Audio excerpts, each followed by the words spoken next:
Hello, I welcome you all to another episode of the Cosmic Matrix podcast with your hosts Bernhard Günther and Laura Merzu.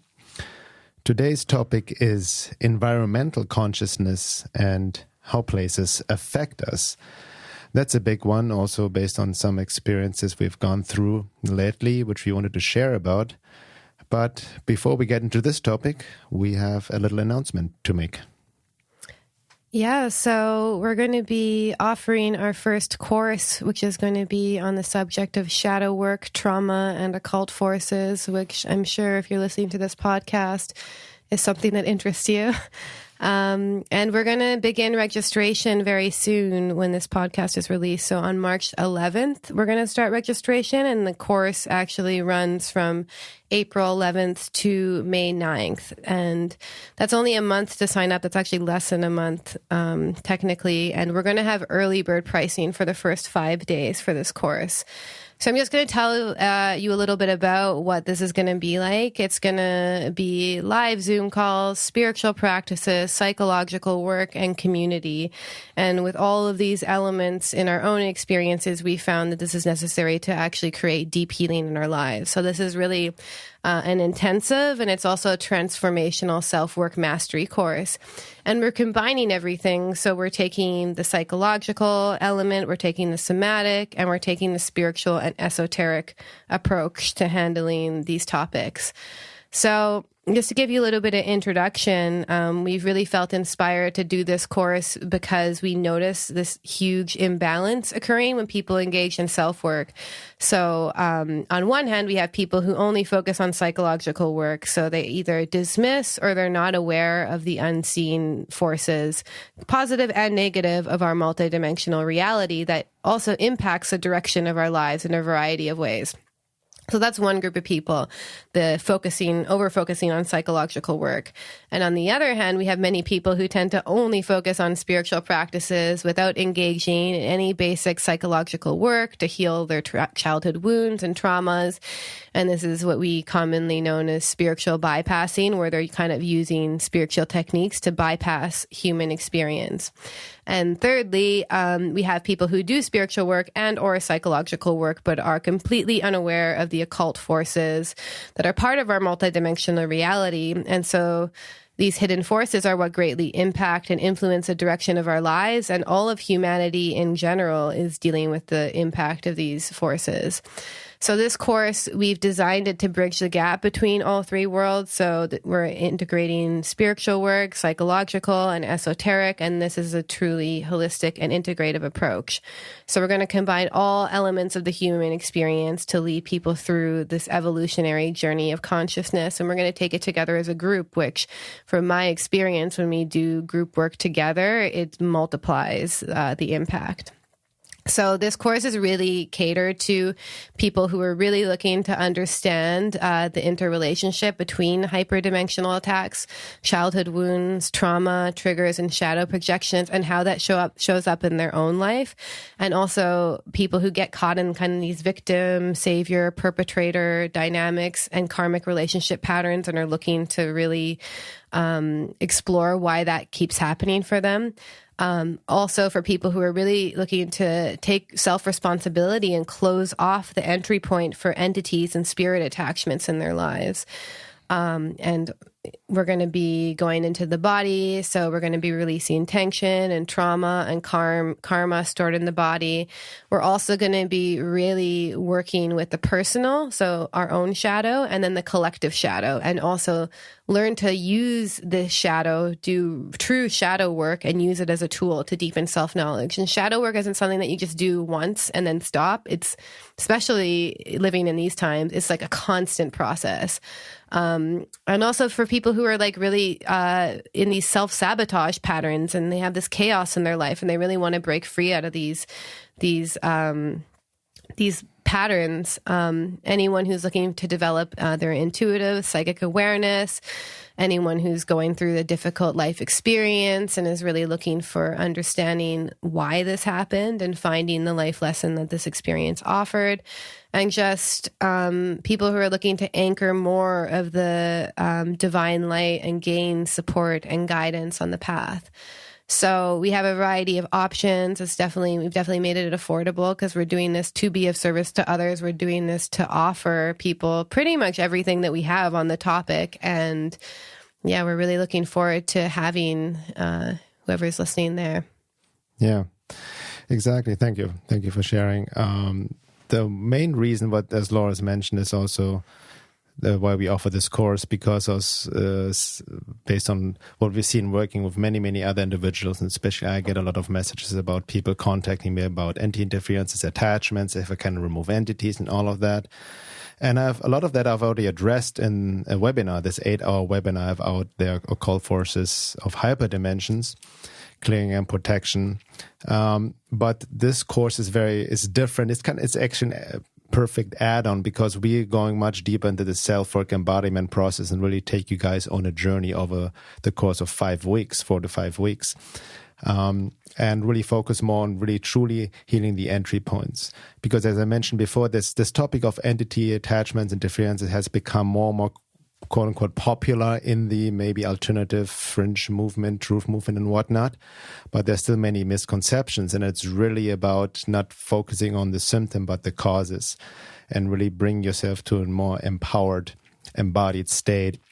So Laura and I will be sharing a lot of practices and take you guys on a journey. We have also different packages available, and all of that will be announced March 11th. So I highly encourage you guys, if you're not already on my mailing list, to sign up to my mailing list on veilofreality.com. Just scroll down on the homepage and sign up to the newsletter so you'll be notified when we release the course. So with that being said, let's dive into today's topic, which is, again, environmental consciousness and how places affect us. Now, how do you define environmental consciousness? I would say it's kind of the energy in the ether that we experience in our bodies. So, and it also can be affected by time as well. So the environmental consciousness is constantly changing. It's also the overall earth energy that we're tuning into at the moment. It's also the energy of the space that we currently live, whether it be an apartment, whether it be the city we live in, whether it be the land that we're on. So it's really the energy coming from out there. This also includes the people, but it's kind of the energy in around us, basically, in more or less words. And yeah, that's impacting us all the time. Yeah. Personally, I've come across it exactly, and we all have maybe heard about it and experienced it in different ways. And environmental consciousness is anything that affects us outside ourselves, which technically speaking, it's an illusion, because everything is actually related, intersected, and connected.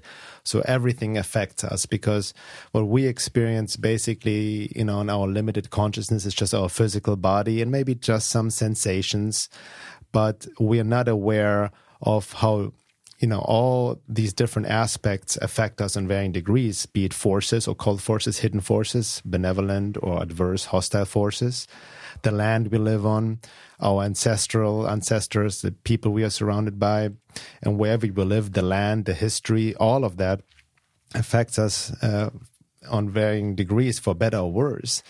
But the first time I really heard about the term environmental consciousness itself was by Sri Aurobindo from Integral Yoga. And just to set the stage, I like to quote him based on his definition of the environmental consciousness. He says, "The individual is not limited to the physical body. It is only the external consciousness which feels like that. As soon as one gets over this feeling of limitation, one can feel first the inner consciousness, which is connected with the body, but does not belong to it. Afterwards, the planes of consciousness above the body, also a consciousness surrounding the body, but part of oneself, part of the individual being, through which one is in contact with the cosmic forces and with other beings. This last is what I've called the environmental consciousness. By environmental consciousness, I mean something that each man carries around him, outside his body, even when he's not aware of it, but which he is in touch with others and with universal forces. It is through this that the thoughts, feelings, etc. of others pass to enter into one. It is through this also that waves of universal force, desire, sex, etc. come in and take possession of the body, mind, and vital. Each man has his own personal consciousness entrenched in his body and gets into touch with his surroundings only through his body and sense, and the mind using the senses. Yet all the time the universal forces are pouring into him without this knowing it. He's aware only of thoughts, feelings, etc. that rise to the surface, and these he takes for his own. Really, they come from outside in mind waves, vital waves, and waves of feelings and sensations, etc., which take particular form in him and rise to the surface after they've got inside.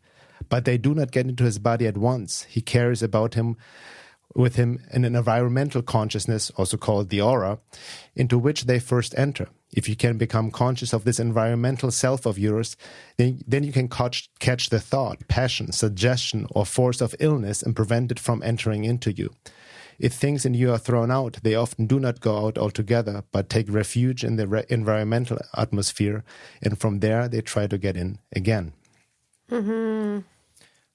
So that kind of sets the stage what we kind of explained in terms of how other forces, energies are affecting us besides our own internal stuff, right? Because mostly when we think of self-work and inquire deeply within our being, we uncover all our conditioning and programming and childhood wounds and whatnot. Yeah, but even to begin with, where did we get that from? Exactly. So that's the irony when you even think of it.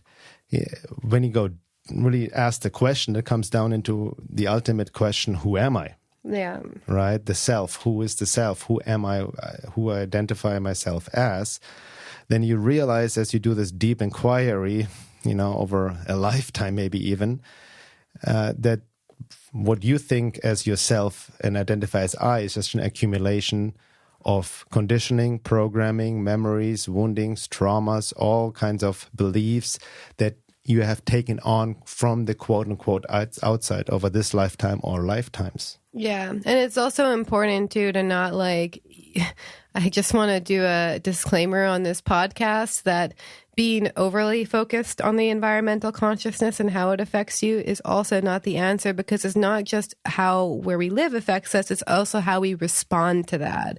So, if I hear a lot, people are talking about how they're high frequency and they avoid low frequency places. And yeah, that's all great. And I tend to also go to places where I feel somatically good experiences.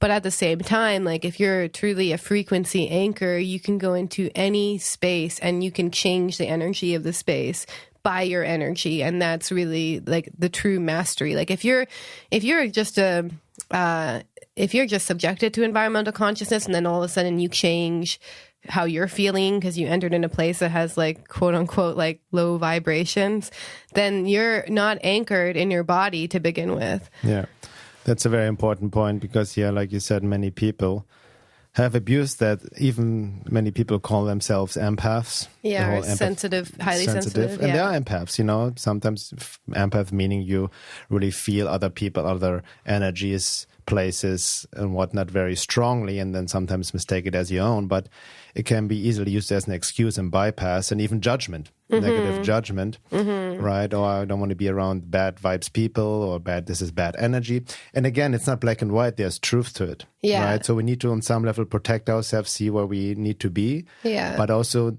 be very mindful not to use it as a spiritual bypass or as an excuse. Yeah, and our reaction, or rather perhaps response to the energy in the environment, is directly related to the relationship we have with that energy within ourselves. So, for instance, when I was doing healing from a drug addiction, and I went around the places where they were kind of the Skid Row places of town, and I didn't do any shadow work on that aspect of myself, I would just feel disgusted and I would reject it. But now that I've actually developed a more compassionate relationship with that period of my life, I can go into those places and I'm so familiar with it, but I don't identify with it. You don't get, so it's also, you can use the environmental consciousness to also see what you're uncomfortable with within yourself. Like a teaching, so to speak. Yeah, right? yeah. Kind of like work with that energy. Yeah, like the common light worker,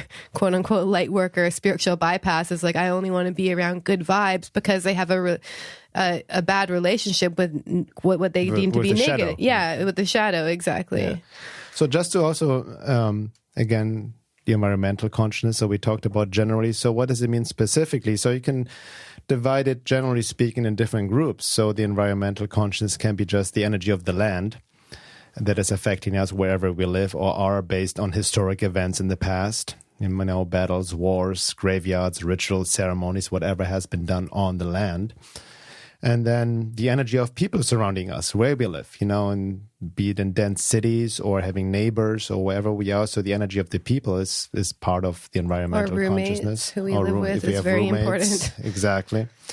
Our hot spouses, friends, boyfriends, girlfriends, all of that. Again, careful not to fall into the blame trap, right? Mm-hmm. Then the elements of nature affecting us, which are not related to humans. There are various high energy vortex places in the world. Most of you are aware of, like Sedona, for example, Mount Shasta and whatnot. But there are also dark energy spots in nature, right? Which also attracts more darker forces. And on that note, which I want to talk about as well, even high energy vortex places, which people flock to, is also filled or is an attraction for quote unquote negative dark forces. It's all, it attracts, they're attracted to the light, so to speak.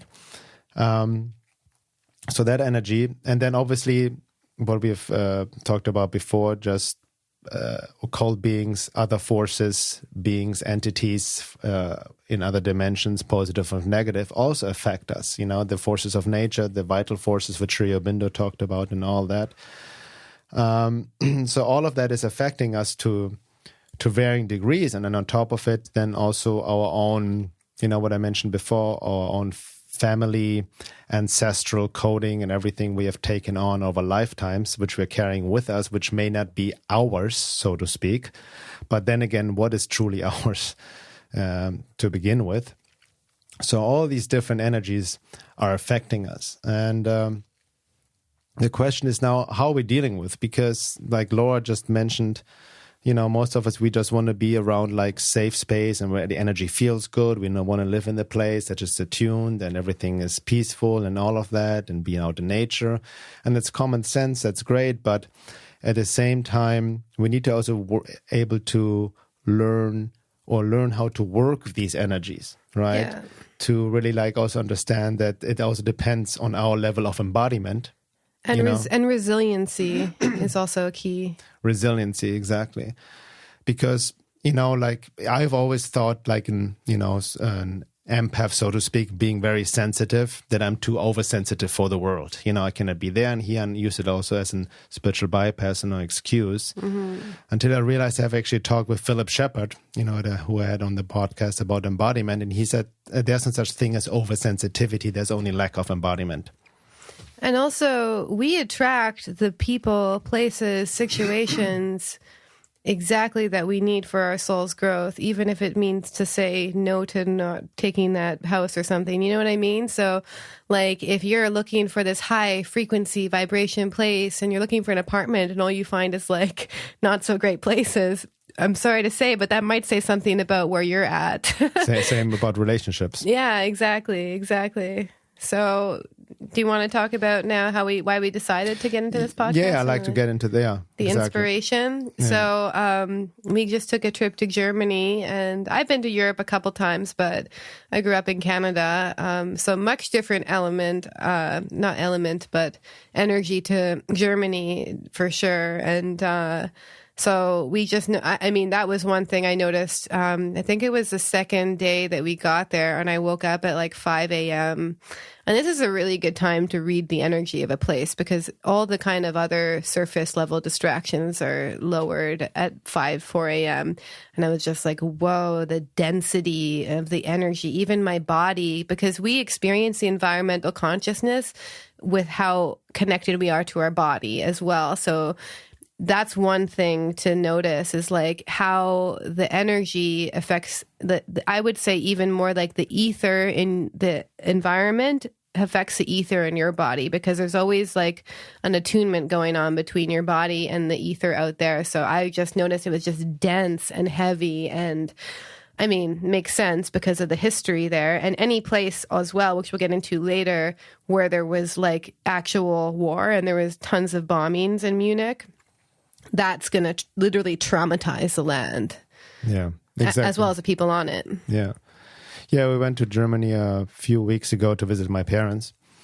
So that's the place where I grew up at. And it's interesting for me always to go back home, because I'm also confronted with my past, so to speak. So it's always that memory somehow brings stuff back up, so to speak, especially when you spend time with family. And, you know, there's the Ram Dass saying, if you think you're enlightened, spend time with your family. So I had my own stuff come up, triggers here and there. But on top of it, you know, I also realized, because I haven't been in Germany or Munich for quite a few years, and going back there now with my own, based on where I'm at right now, my sensitivity, embodiment level of being, I just felt this very, very heavy energy, you know, which you just alluded to. And on top of it, yeah, we were also there like in the middle of winter, you know, and very cold and we're coming dark. From California. We're coming from California. So there is, you know, that's taken to, you know, into the equation, so to speak.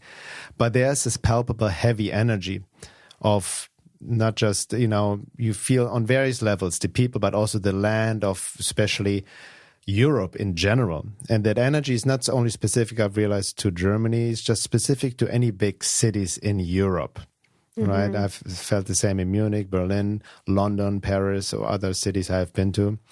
And it's just this weight of the past, the weight of tradition, the weight of the history, especially in Europe with the war and what has happened there and what has been, you know, this is an old land, old country. It's older than, you know, and when we talk about culture and all that, then North America, Canada, the US, obviously, yes, the Native Americans have lived there, but I'm talking about, you know, quote unquote, modern civilization. So in Munich, we've been in places that have been thousands of years old, and you really feel that energy that is just contained there. And what I've noticed that because of the past, and Germany is very specific because of what happened Second World War, and that's a whole topic on its own, the distortion of history. But what I've also had to confront within myself, the guilt of the German people, right? That heaviness. There's this like deeper sadness within that is very unconscious. It's very suppressed. Very suppressed and unconscious. Yeah, because no one's also held space for the German people to process their trauma. Exactly. You know? Yeah, the trauma that, you know, what you don't read in history books, the German genocide on the German people by the Allies, right? Shortly after the war or towards the end of the war, and all the trauma the German people had to go through and all of that, and the bombing of the cities. And, you know, that's major, major trauma for the land. Yeah, you know. Yeah, so this is this is why we decided to do the podcast, is because we noticed the energy was starkly different to how it was in California. And we just wanted to talk about some of our experiences living in different places, positive experiences, negative experiences. We don't just want to focus on Europe, but just everywhere. Yeah, and I also want to like really make this clear right now. This is not about, oh, Germany is a bad energy place, don't go there and all of that. Yeah. Right? It is really... No, Germany... It could also be good for some people. That's what I'm saying. Like, it really depends. That's the most important part to understand with places. What we want to make clear, it's not there's no such thing as an objectively best place in the world where you should go to, right? It's highly subjective. It depends also where you're at, based on your soul evolution level of being, and also your karmic lesson and your surroundings. You're put at certain places for a reason, not just to have a good time and get away from it all, but to resolve your own karma, to bring out certain stuff, to learn your lessons, be it through the family or whatever things you have to do at certain locations. So it's not about, you know, externalizing everything and finding the perfect, energetic, clean place in the world. And not only that, I think the intention to find the highest frequency place from a bodhisattva perspective is not going to be give you a lot of work to do, in a sense. Like I forget who said this, but some monk or something. She talked about how she doesn't want to be a Buddhist and go practice meditating in nature. She wants to go in the middle of the city because it gives her more material to work with. And I think, depending on your intention, maybe your intention is just to get away from the world and be peaceful and not have to deal with people. That's one thing. But I know for myself and, for you, that we really want to work with the energies on this planet right now. And this also gives us material for our soul evolution. So even if you're listening to this you're listening to this podcast and you're like, I don't really like where I am, that's great, if you're able to identify that, and maybe you do need to go somewhere else, but also think about what your intention is, because if you really want to be of service to others, usually the best place where you can go is like the darkest, densest spaces too. Yeah. For example, even, but many listeners actually don't know, I was actually born in Los Angeles. Both my parents are German. They studied at UCLA in the late 60s, early 70s. And when I was 2 years old, they moved back to Germany, Munich, because my mom didn't want me to grow up in Los Angeles. And I'm actually very grateful for that, that I grew up in Germany, more like, in the more family surrounding city, because I don't consider Los Angeles a good town for children. Again, it's totally subjective, but it really helped me in my own upbringing and development. And then, I moved back here. And, it's almost culturally, I'm also, half my life I lived in Germany, half my life I'm in California. So I don't really identify with neither, right? I just noticed the energetic difference. And what I've also noticed, there's no such thing as the best place. It's just you weigh out what works best for you. Or like you just said, wherever we are, that also works for us. We are put there for a reason, right? And when all of a sudden you don't like the place you live anymore, it's not necessarily means that the place have changed, but you have changed, right? And maybe it's time to move on, but also as long as you feel stuck, that there are lessons to be learned, right? And not, here's the thing, the moment you start complaining or resisting what is, you make things worse. Yeah. Yeah, I've definitely used this idea of environmental consciousness to just avoid some issues. But then at certain points in my life, I was kind of deciding where I wanted to live. So I was trying out different places, and I moved around Vancouver Island to a few places, and I visited a few different countries. And so I think it's also important to just kind of have different experiences living in different places, and also notice, how you feel when you're in these places. And I'm not talking about like nostalgia or any sort of like, emotional preference. I just mean like, how does your body truly feel in certain places? And also, what's your intention? Like, we're going to get into, I think, in the second hour, but this is really important, that every place has a different energy and our body has a certain energy. And I think from my experience, mostly the template of our body is based off of the astrology chart, but this can also change. So sometimes we need a place that has like a feminine energy, sometimes a masculine energy. And so we're always kind of drawn, if we're following the wisdom of our body and not our mind, to the place that's actually best for us. Yeah. Yeah, not only yin and yang energies, but also elemental energies. You can see even astrologically as well. Yeah. But the biggest impact is really how trauma changes the energy of a space. And the people living in the space can change the energy of the space depending on how they deal with the trauma. So I just want to go through some places, and maybe we can talk about our own experiences. But we're just going to go through some continents, and what I see them dealing with is that, well, as we just mentioned, many places in Europe have deep war trauma because the wars have been fought on that land. Yeah. And so you feel that in the people there as well. Like they're all carrying intergenerational trauma to some extent, and the majority of people, like maybe not listening to this podcast, but are denying it. Yeah, exactly. I mean, on that note, before you move to other countries, that's also, I've been confronted with my parents. I realize I've been also, my rebel and hard time connecting with my parents, especially to my dad emotionally and whatnot. And I took it personally. And then as I healed my own trauma, so to speak, the ancestral one, the collective guilt of the German, and working through myself, I started to see more my father for who he truly is, developing true more compassion, empathy, and how he's dealing literally with war trauma, having been born right when the Second World War started. So his first 7 years were in the middle of Second World War. Yeah. Right. And even if nothing happens to you physically, but the energy of growing up in that kind of environment has a deep effect on you. And I know he has blocked out a lot, So vast majority of people dealing with that kind of trauma in Europe, and it's completely blocked out, especially like we just mentioned, the German people, because of, on top of the guilt and shame by the distortion of history and like the archetypal evil of the Germans and whatnot, there's this deep-rooted suppression, and you sense that heaviness. Yeah, exactly. And you can tell, just some of the ways that you can tell someone might be dealing with a trauma that they haven't resolved, because they either are checked out of their body and very disassociated, or they escape into the mind, or they're in a state of anxiety and high arousal all the time. And moving on to the US, a lot of people are dealing with anxiety disorders in the US now. Like, it's just blown out of the water. Even Jordan Peterson, I know that he was taking this benzodiazepine, which is for anxiety, that was kind of in the spotlight lately. And this drug that he was taking is actually super commonly abused. And if you're one of the younger kids to listen to the rap song these days, they rap about like Xanax, and they have all sorts of slang words for it.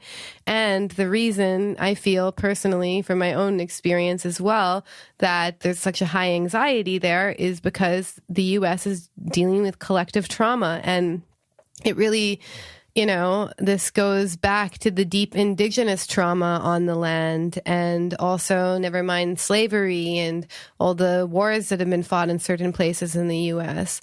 So this is something that, if you live in America, even if you live in what you consider to be a high frequency place, there's also going to be a certain amount of the energy of the country, so you're not just transmuting your own personal intergenerational trauma, but you have to be transmuting the energy of the country that you're in as well. Yeah, exactly.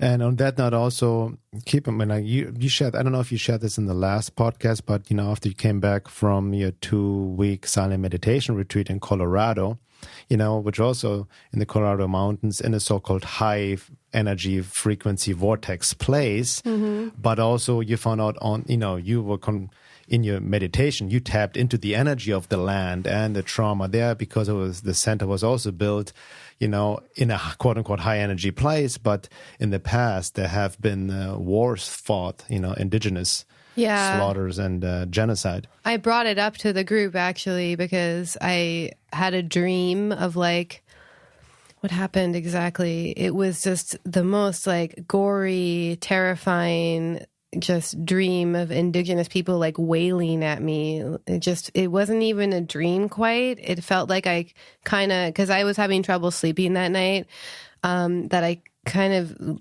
changed my consciousness. So I entered this hungry ghost realm, and the hungry ghost realm is like these beings who are basically trapped in a hell realm of suffering and they can't escape.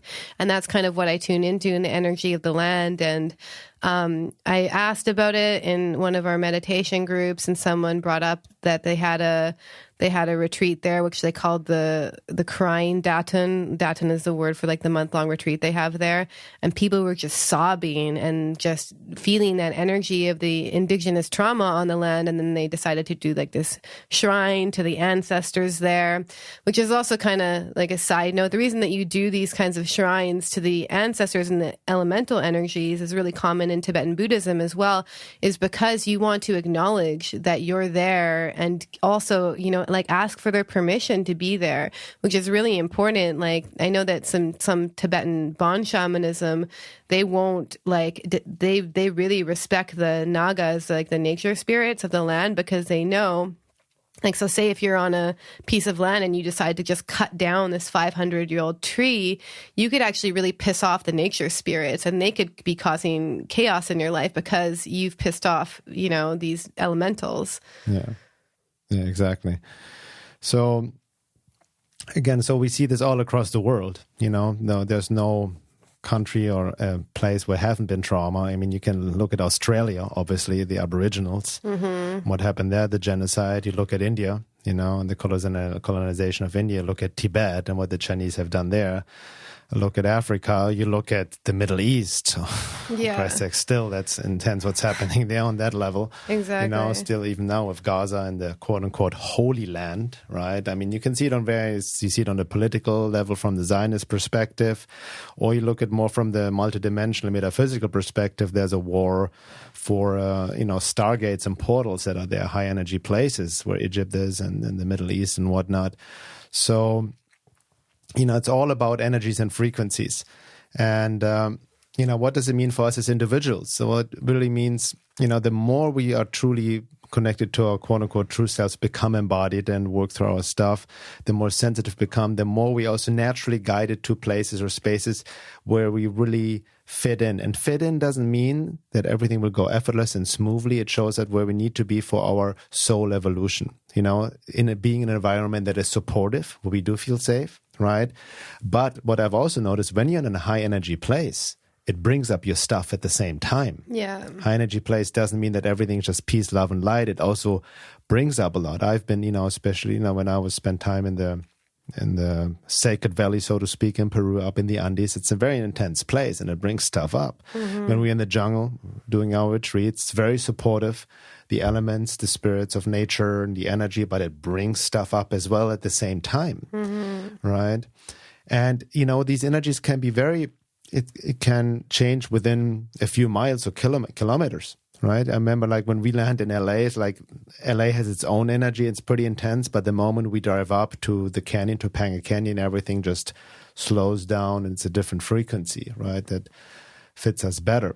So it's really important also not to generalize and also not to project externally, because so many people say, I've heard why you're still in California, it's bad energy there and this and that and all these projections. And I have to say, personally, I've traveled quite a lot. Each time I come back to California, I'm glad I'm back. Energetically, it works for me. I'm actually very grateful. This is for where I'm at right now. Right? Why do you think it works for you? For me, it's just, for me, just, I don't care about politics and all of that. It's just the nature, the land, the climate. But how does it make you feel? It makes me feel grounded. It makes me feel, I can just relax, get more into my body here. And you feel relaxed, you said, too? I feel more relaxed, more grounded, not that heavy. That's the other extreme. And when we just came back from Germany, where I'm just kind of thrown through a loop, so to speak. And also, but it's also especially in Topanga, the mountains, here, close to the water, also the water element, which we want to get into later, the different elements, right? But what I see a lot of people, we need to watch out to project externally when you tell other people what's good for them or not good for them. Because again, it's such a subjective experience. And even feel for some people, they need to be in the midst of LA City or New York City, whatever the dense, which I couldn't imagine living in New York City. Yeah. But, depending where people are at, and it doesn't mean that you're in a lower frequency. It's not about a value system of better or worse, but based on your soul level, on your talents, on your mission, of what you're here to do, you know? And what your intention is. Exactly. I've kind of find the nice balance between being of service to others and also living in nature, because we do a lot of our work from nature. But I feel genuine inspiration now when I'm in the city and I look around and I see how many people are suffering. And if you take a bodhisattva perspective to that, you're like, wow, how can I be of service to this place? How can I be of service to the people around me? There's some meme I see going around that's don't adapt to the energy in the place, influence the energy of the place. And if you really work on your own personal frequency, you are the one who can change that energy as well. Yeah, exactly. And, Reminds me also of a line from Barbara Masiniak's Bringers of the Dawn, book I read over 20 years ago, quote-unquote channel material. But, she wrote something, or the quote-unquote Palladian said, it's like that we here, as bodhisattvas, so to speak, wanderers, whatever you may want to call it, with a certain mission profile, we didn't incarnate here to escape life or for a vacation, but we're being put to places where we can be the best of service, and also where we actually experience sometimes certain friction in terms of our own soul evolution that will bring out stuff, because, nowadays, people trying to fall into the trap of trying to escape life, right? Escape the world. Let's look this paradise spot, and, the most, popular ones, what are out there, people move to Costa Rica, Hawaii, Bali, or whatever it may be, of finding that, tropical life, utopia, so to speak. And no judgment to anyone who is drawn to these places, to each their own. But most often this is fueled by some sort of escapism, right? And ironically, like having been at some of these places, those places become very polluted, or the Sacred Valley, and it becomes very toxic not just because of, that's another aspect of the land itself, but especially when a lot of New Age type people are drawn to these places, engaging in all kinds of ritual ceremonies, calling all kinds of entities, engaging in black magic involuntarily, and quote unquote pollute the land that way. It's very fascinating. One of our teachers and psychics we work with, she lives in a very bland suburban area in LA, but it's very clean and neutral, that area. And that's why she likes it. And she's so sensitive. She stays away from these high frequency places because so many people are attracted to and engage in all kinds of sketchy, ceremonies, rituals, calling in entities, engaging in traps of agreements, and engaging in black magic without knowing, full moon rituals and all of that. Yeah. So that can affect then the land negatively as well. Yeah, and I think another psychic that I knew told me, instead of so say if you go to a hotel, I don't know, I prefer Airbnb personally, but if you go to a hotel and they give you a certain room, instead of going to room to trying to find the place with the best energy, work with the energy that is there. And that's when you can, I definitely work with, if you do meditation consistently in any place, you will change the energy in that place. In fact, I even went around with, those rods that you can tell where energy portals are on the ground. So at one point I was living in an intentional community, which I've spoken about before. And I moved into this one building there, and a guy lived in there before and wasn't really engaged in any deeper self work. The energy wasn't the best, but it wasn't definitely the worst. But I knew that if I meditated in there every day for at least a month, it would change. And it did, and in fact it did, because I came back, I went for a vacation away from that place, and I came back to it, and I was like, whoa, the energy had just shifted, and there was a lightness and a freshness. And you can change the energy of the place through doing your own inner work, because it's your thoughts and emotions and your state of being that is influencing the environmental consciousness quite exactly. A lot. So if you're dragged down by the energy of the place and you get into anger or depression or fear, then that's something you also have to work with too, or it gives you an opportunity to work with it. So, it's important to learn to not just look for these positive energy places, but learn to work with the energy that's present. At the same time, if you're looking for a new apartment, or you're looking to move to a different city, there will be places that we will flourish, and certain places it will be swimming upstream,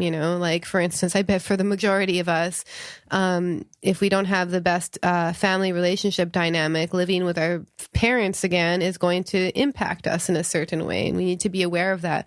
Also, who we live with. So this includes the partner that we choose to be with and what their thoughts, emotions, and energies are like. All of this impacts us, and not to get into blaming everyone around us, or being it's your bad energy that's impacting me and I got to get out of here, because it's also how we respond to it as well. It's a dynamic relationship. It's not just either or.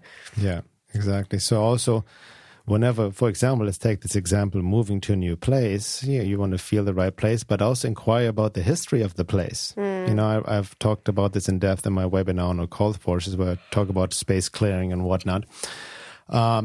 through the history, has somebody died there? Have there any ritual ceremonies? Is it built on an ancient graveyard? All these things can affect us, right? That in a negative way, so to speak.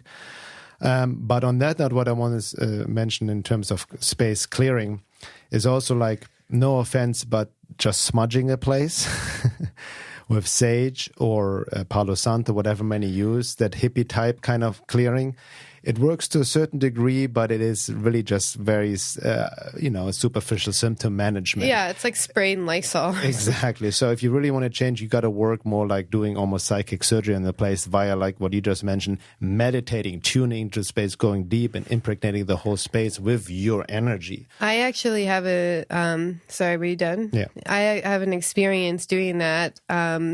So when I was living at the intentional community, the eco village I was living at, there was one space that no matter who lived there, they couldn't last very long in there. And they always ended up moving out, usually like with a lot of drama behind it. So I went into that living quarters. It was its own separate house, and I could feel there was an energy in the space. So I decided, as an act of service to the community, I would spend like a few hours in there. I would do yoga, I would meditate, I would go into prayer, I would say, certain prayers and basically certain invocations to bring in the divine in there.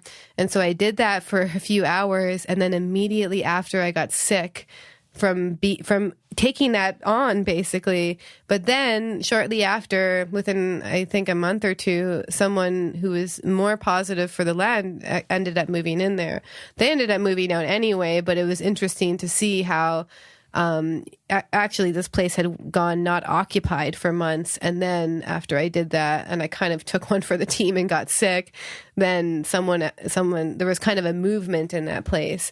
But you can really, depending on how comfortable you are doing kind of psychic, spiritual work, you can really influence the energy of the place. I've done that quite a few times. In fact, one of the places I lived in Vancouver, similar thing. I moved in, it was like a punk house where people partied, and I like intentionally worked with the energy in my room. I made it a sacred space. That's really important, is to like set up a sacred space in a house that can be like an anchor of light as well. And really just doing, as simple as it sounds, if you do, like they've even done studies where people, like a mass amount of people meditating in a city will lower the crime rate. So never underestimate the power of meditating in a space and really going deep, because as you meditate, you will be tuning into the ether, so you will be transmuting that energy. Yeah. And also important to understand, which I think we hinted at before, is wherever you are, it's also still a reflection of where you're at. Yeah. To some degree, on some level anyway. Not to oversimplify in the new age type of you create your own reality and law of attraction and whatnot. But, when you're overly externally focused and complain a lot, like also look within. Right, to what is like how you react to situations, because everything has a teaching function. Whoever comes into life, whoever triggers you, whatever's the surrounding you're at, and the more you clear yourself within, the more you change your frequency, and then the more free will you actually gain, the more creative power, so to speak. Yeah. Right, and that's actually the true secret towards quote unquote reality creation. But again, it is about taking self-responsibility. So, what I want to also talk about is, besides the living situation and the environmental consciousness, but also other places that affect us. It's, it's just really every space has a certain energy signature, so to speak. And I think many of the listeners already are aware of how, the energies are also very intense in people, where people gather, be it especially at bars, nightclubs, when there's alcohol involved. That's just another, it's almost, you can bet it's invested with entities. Then certain parties, concerts, festivals, sport events, any place with big crowds and intoxicated people can also affect us very intensely. And it's really can be challenging to hold your energy. I'm not saying that you should avoid these spaces, do whatever you like, you enjoy. But the more you are around people that are, first of all, intoxicated with drugs, alcohol, or crowds of people, it will affect you on some level, unless you can really hold your ground, stay in body, not let this energy affect you. Then obviously hospitals, cemeteries, and morgues. That's another I don't know how many people hang out in morgues. But to our goth fans out there, like, I don't know. But hospitals, that's also sketchy energies there with, earthbound spirits hanging around and all that. But also, like I mentioned before, especially houses built on prehistoric remains, places of historic ancient battlefields, ruins, and cemeteries. We don't know the history of the land where you live that it can affect us. Can I say something about cemeteries? Yeah, go ahead. I actually went into this famous tourist attraction in Prague that was a cemetery of people who died in World War II. It was a Jewish cemetery for people who died during World War II. And it's just, you've been there too. It's like really creepy. The headstones are all crooked and the land is all crooked. It looks like something out of a horror movie. And I went in there, this is also like years into having a daily yoga and meditation practice. And I could only last, I thought it was fascinating just visually, but I only lasted like maybe 5 minutes in there max. I had to leave because I was actually going to throw up. Like, that's how strong it was. And I paid like $30 to get in there or something, but I couldn't be in there. It was just too much. And it was interesting to see, a lot of people who don't feel sensitive to this energy. Often it's because they are checked out. They don't even know what they're feeling in their own body. But yeah, I thought that was pretty interesting. Yeah. So what I also want to tie that into, before we go deep with this in this second hour, how places and spaces not only affect us, energetically, emotionally, psychologically, our moods and whatnot, but it really affects our thoughts and our behaviors and actions. Yeah. We're being influenced by forces and energies that we then take certain desires, thoughts, or emotions our own and act them out very mechanically, mistaking that as our own. And I like to tie this into a quote by the mother, Sri Aurobindo's partner, also from Integral Yoga. And she makes a really good point separating willings from will. So she says, I told you that willings are movements arising not from a higher consciousness coming down into the being and expressing itself in action, but from impulses or influences from outside. We reserve the word will to express what in the individual consciousness is the expression of an order or impulse coming from the truth of the being, from the truth of the individual, his true being, his true self, you understand, that we call will. And all the impulses, actions, movements arising in the being which are not that, we said were willings. And I told you, in fact, that without knowing it, or at times even knowing it, you're moved by influences coming from the outside, which enter in without you even being aware of them, and arouse in you what you call will, that a certain thing may happen or another may not, etc. So, what she's hinting at is exactly that we have talked about this many times before, we are just influenced by forces, beings, or environmental consciousness, by other people, by the land, by places, spaces that arouse certain emotions, feelings, even desires in us, resulting in certain actions which are simply not our own. Yeah. Can I just say something on that? Yeah. What came to mind is I had this great idea to move into this house where someone killed themselves. Such a Scorpio move. No, because this is a long story, but I knew the girl and she lost her father, and her father built this like amazing house out of driftwood and was like, yeah, let's, your father died, let's honor him by building this house up. And so that was my idea. But then when I was living there, she ended up actually living there with me in the end, but I would stay there and sleep there. And now I realize the loneliness I felt there was so intense. And when you said that, I realized, because he killed himself in the literally next room where my bed was set up. And that could have also just been the loneliness of that place and what he was experiencing. Or him still hanging out there as an earthbound spirit when he killed himself. That's Suicide true. Sometimes keeps people stuck in the astral realm. Oh, for sure. Because I actually, I was kind of developing my own psychic sensitivity. And then I remember one night I actually was able to tune into him right before he died. It was that energetic moment was like trapped in the room. It was really intense. But yeah, anyway, just a side note. Oh, no, you see this on a basic level in crowds. When a crowd breaks out in panic, everybody's infected by the contagion. Yes. Right away. If you don't have a grounded in your true self embodiment, you get affected by it. Yeah, that's also something we have to do, when we work with groups and people, the retreat, like you and I have to be really good at holding our own, core, I guess you could say, because there's so much going around as well.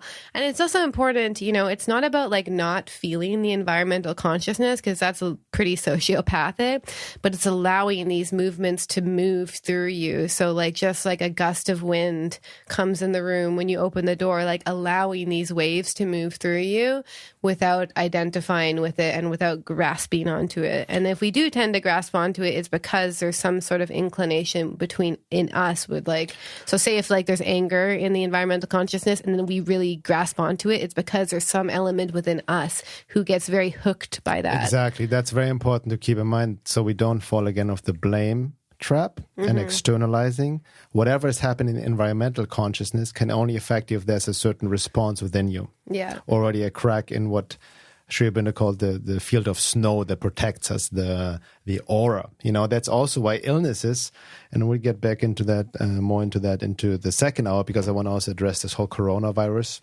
fear-mongering that's going on. And fear is the actual virus, the only virus that can truly harm you. Yeah. Right? Because once you lower your defense, by getting into fear frequency, then something can come in, even an illness. So once you're more sensitized, actually your sensitivity have developed on an embodiment level and are more aware of your energy body, your aura, your environmental consciousness, you can also reject, certain impulses, and because you realize this is not coming from my true self, from what the mother called the true will, but it's a willing trying to plant itself. And most people are driven by willings. Most people are highly mechanically driven by impulses, desires, wants, and needs that are literally not their own. Yeah, and this is also why these occult forces like to tag into us when our defenses are down, and you can even see this on a more 3D level, like, when you're really not feeling well, and then maybe your like toxic partner from the past like contacts you again. It's like these forces are always trying to get into you when there's like a weak point, which I think is a good segue that this is also something, this is why we decided to do the course that we're doing, because there's a lot of conversation about this topic, but there isn't really a lot of multidimensional action about this. So we're really trying to do collective shadow work, trauma work, and also collective work with the occult forces in the course we're about to offer. Yeah. So this is something that we really want to, I feel personally passionate about. I have this perspective on the shadow where I feel, you can ally with the shadow and basically accelerate your spiritual growth. Because if you're not afraid of looking at the darkest parts of yourself that you reject, then you're also not going to be impacted by the occult forces as much, because it's only when, especially as you just mentioned, we get into these fear and we also want to just reject parts of reality, whether it be the 3D matrix or the hyperdimensional matrix. That's actually when they can control us, is because we're in denial about the light and the dark. Exactly. And also, again, the online course is called Occult Force. No, it's called Shadow Work, Trauma, and Occult Forces. Exactly. The registration starts March 11th, so keep an eye for that. Sign up to my mailing list. And the course itself will start April 11th until May 9th. And also I want to just mention on that, occult forces, occult simply means hidden, first of all. So we look at the hidden forces, also the hidden hostile, or called hostile adverse forces, but also especially in that course, we want to also talk and address, one module will be also about divine forces, occult benevolent forces, the forces of nature, and how we can contact the divine and have the assistance and support, because it's not that black and white. Yeah, and it's also not, it's very imbalanced to focus on just on the occult forces, and personally occult hostile forces. And personally looking back on my life, my experience of reality totally up-leveled when I learned to also ally and contact and ask for support from divine forces. And that will show up in your life through, insights, through synchronicities. It can also it can also align exactly the people that are going to be best for your evolution. So it's really important, if we are aware of these occult hostile forces, to also balance it with using our conscious power of creation to anchor and align with the light, because there are benevolent forces who are waiting to actually give us assistance if we can make a clear request and we know how to do that. And have the sincerity. Sincerity. Yeah. So we want to just give a little overview of what we're going to get into in part 2. So things we weren't able to get into is really about talking about these kind of masculine, feminine energies. And also what I've noticed is there's different elemental properties of a place. So there's a city could be heavy in fire and earth. And so you can kind of decide on where to live based on what element needs to be balanced within you. Also, signs that we know we're in a place that doesn't have great energy for us. Maybe we can just like kind of somatically explain that to you. Signs that we can tell a place is good energy, maybe give some more suggestions on what you can do to keep the energy in a space benevolent, I guess you could say. And yeah, kind of just give you some little prompts to go into a somatic self-inquiry on if you're in a place where you don't want to be and you want to decide where you should go next. Or maybe you just want to, this is also something you decide all the time, not just when you're moving. Like I make a somatic decision on where I want to go, like day to day, moment to moment, maybe not in our own house, but, even you can do it like, should I go to the grocery store right now? You can do it for things like that too. So somatically, meaning really tuning into your body and not making a decision from the head. Exactly. And also looking into the various elements, that, also correlate to our own energetic setup, which astrology can help with that, with the elements. And there's something also called cartography as well. These just tools, none of those tools have the complete answer and all of that, but it can help us because, again, it's very important to understand that it's highly subjective. Whatever space works for us may not work for another. So we need to also, like I mentioned before, careful not to project, not to generalize, or LA sucks, New York sucks, or whatever, this place sucks. No, if you experience it, this is your personal experience. And it's different for each, and many different factors come in. So we want to explore this deeper in the second hour, and also want to go deeper into what the mother mentioned, the difference between will and willings. And again, if you're not a member already, please go to my website, veilofreality.com, and sign up to the membership. It gives you access to the second hour of all podcasts, as well as access to the membership forum. See you there.